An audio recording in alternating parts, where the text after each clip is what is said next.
Très bien, je vous remercie Petite Côte Info d'être présent parmi nous aujourd'hui pour assister à cet atelier de réflexion autour de l'apiculture au Sénégal. Donc comme vous le voyez, l'UNAS à travers ses membres s'est réuni aujourd'hui ici à Saly pour vraiment réfléchir sur l'avenir de l'apiculture. Parce que comme vous savez, ici au Sénégal, l'apiculture n'est pas si bien connue. C'est une filière qui est relevée au second plan, alors que vraiment elle participe à tout ce qui est développement, en tout cas, et promotion de la sécurité alimentaire. Et donc là, aujourd'hui, les membres se sont réunis déjà pour parler de deux thèmes, c'est-à-dire la place de la femme dans l'apiculture et aussi la place de la jeunesse dans l'apiculture.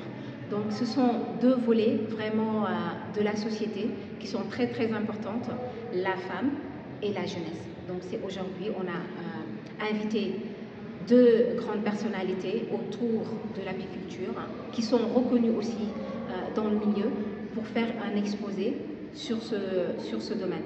Donc l'une par exemple qui est vraiment l'initiateur de cette structure qui s'appelle CACMIEL, en l'occurrence Koretini Diarra Coulibaly. Qui ont des unités de traitement, des GIE qui ont des unités de traitement et de conditionnement. Toutes ces unités sont gérées par des GIE de femmes. Toutes ces unités sont gérées par des GIE de femmes. Dans ces GIE de femmes, je peux dire en majorité, peut-être dans le fait que ben jeune ou ñaar, l'autre, parce que parfois elles ont des problèmes de rapportage, si gestion bi. Da ngay gis ñu jël benn jeune dans le village moo xam ne daf leen di bindeel seen production c'est lu ñu jot a jënd keroog de seen tonnage bi à la fin de la campagne ñu def benn bilan moo xam ne au moins dinañ xam ñaata la ñu gagné si production bi. Loolu bu weesoo la production de la café, on produit jusqu'à 8000 litres de miel. Venu nous faire vraiment un excellent exposé sur le rôle de la femme dans l'apiculture. Elle est dans le sud et elle fait du bon boulot grâce à son leadership dans ce domaine. Elle a réussi vraiment à intégrer toute une panoplie de femmes autour de l'apiculture. Et aujourd'hui, elle s'y voit, elle travaille dans le milieu. Comme activité génératrice, elles arrivent à subvenir à leurs besoins et en parallèle, elles arrivent aussi à vraiment continuer à effectuer leur travail en tant que femmes au foyer. Donc pour montrer que l'apiculture n'est pas juste réservée aux hommes, c'est maintenant une activité qui est réservée aussi aux femmes. Et quand on parle de l'apiculture, on parle des abeilles, mais aussi on parle de la reine. La reine, comme vous savez, son nom, je ne vous l'explique pas, c'est la reine. Donc quand on parle de la reine, on parle évidemment de la femme. Donc du coup, elle a réussi vraiment à mener ce leadership et aujourd'hui, les femmes des autres villages essaient d'intégrer sa structure. De l'autre côté, qui est Youssoufa Sonko aussi. Les jeunes hésitent à se lancer en apiculture. Mais l'important est de savoir que ce n'est pas uniquement les jeunes qui hésitent à se lancer en apiculture. C'est des vieux, des hommes, donc des femmes, des jeunes femmes aussi. Mais si on prend donc en considération la représentativité par rapport au nombre de jeunes et à la présence de nombre de personnes âgées, donc la moyenne des jeunes donc est largement faible. La question, d'où la pertinence de la question, pourquoi les jeunes hésitent à se lancer en apiculture. L'une des raisons c'est manque de connaissances et de formation. Aujourd'hui, vous allez chez beaucoup de jeunes, donc jeunes que je suis, je côtoie beaucoup les gens, je suis formateur aussi.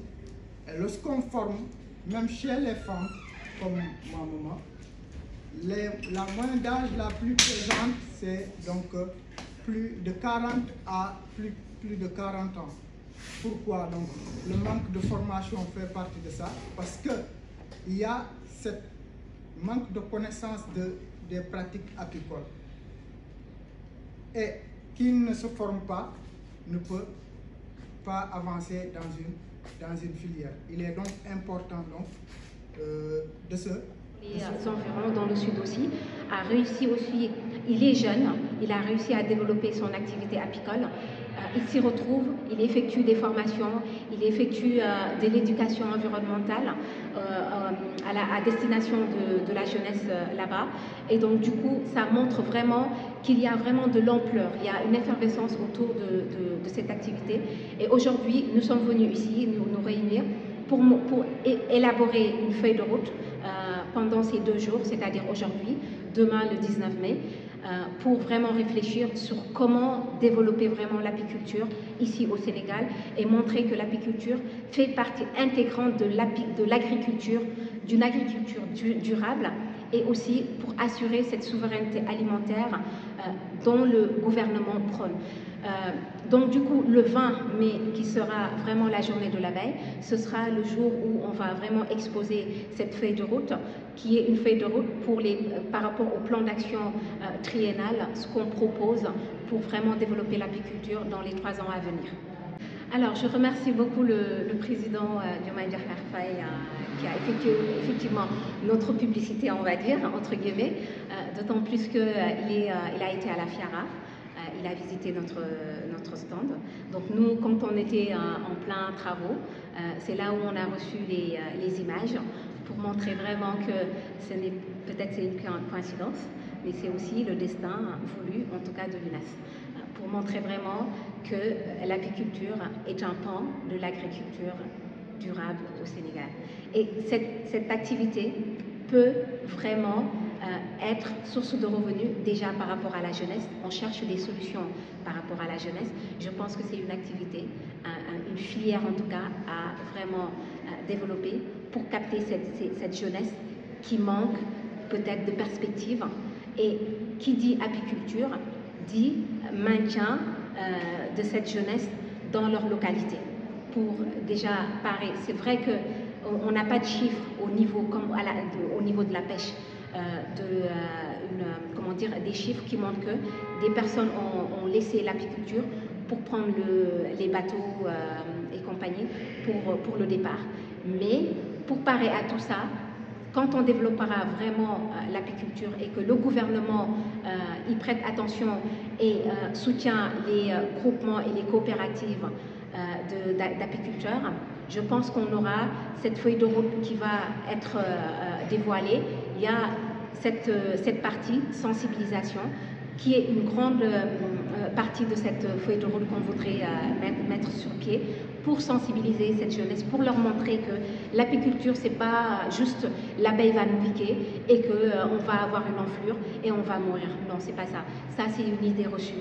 L'apiculture, on peut le faire avec des techniques modernes qui sont en vue, en mettant des tenues, un équipement adéquat où l'abeille ne pourra pas vraiment vous atteindre.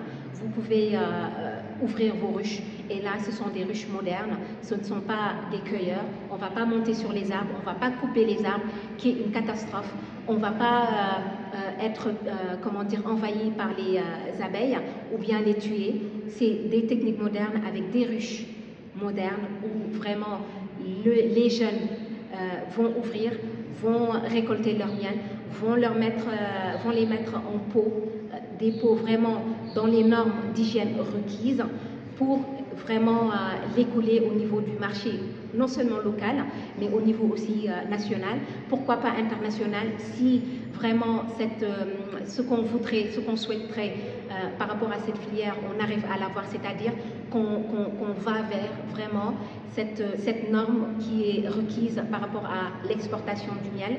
Et je pense que avec l'UNAS et avec les autres, bien évidemment, structures, et avec surtout l'appui du gouvernement, en l'occurrence le ministère de tutelle, le ministère de l'Agriculture, pourra nous aider là-dessus pour qu'on aille vers cette qualité requise. Quel rôle peut jouer l'apiculture sur notre souveraineté alimentaire? Alors, il faut savoir, par rapport aux statistiques, que 75% à 90% des productions agricoles sont dues à la pollinisation. Et qui dit pollinisation dit insectes. Et ces insectes pollinisateurs, l'abeille en fait partie. Et il fait partie des insectes les plus qui pollinisent les plantes. C'est-à-dire, ils vont, abeilles mâles et femelles, s'accouplent, ils produisent quelques matières, je vais parler comme ça, qui vont insérer au niveau des plantes, et c'est ça qui va faire en sorte que les plantes, que ce soit par exemple des oranges, des oranges, des pommes, des mangues, vont vraiment pousser de manière exponentielle pour donner un fruit mûr. Alors ces insectes, pour dire qu'ils jouent un rôle énorme.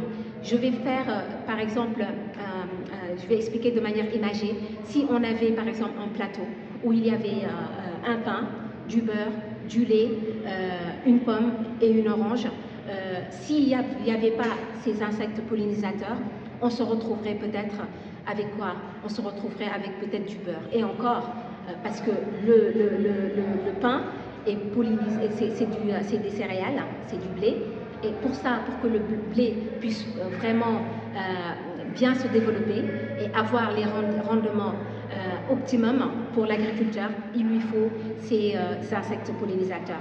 Et maintenant, on est même à l'heure où il y a des structures internationales qui viennent dans des pays comme au Sénégal, qui achètent ou bien qui louent ces insectes pollinisateurs. Ils louent des ruches pour les amener dans leurs champs pour que ces insectes, en l'occurrence les abeilles, puissent polliniser vraiment leur champ. C'est pour montrer l'impact de ces insectes par rapport à la sécurité alimentaire, parce que c'est grâce à eux qu'on peut avoir un rendement, et c'est grâce à eux qu'on peut vraiment assurer cette souveraineté alimentaire, en l'occurrence au Sénégal.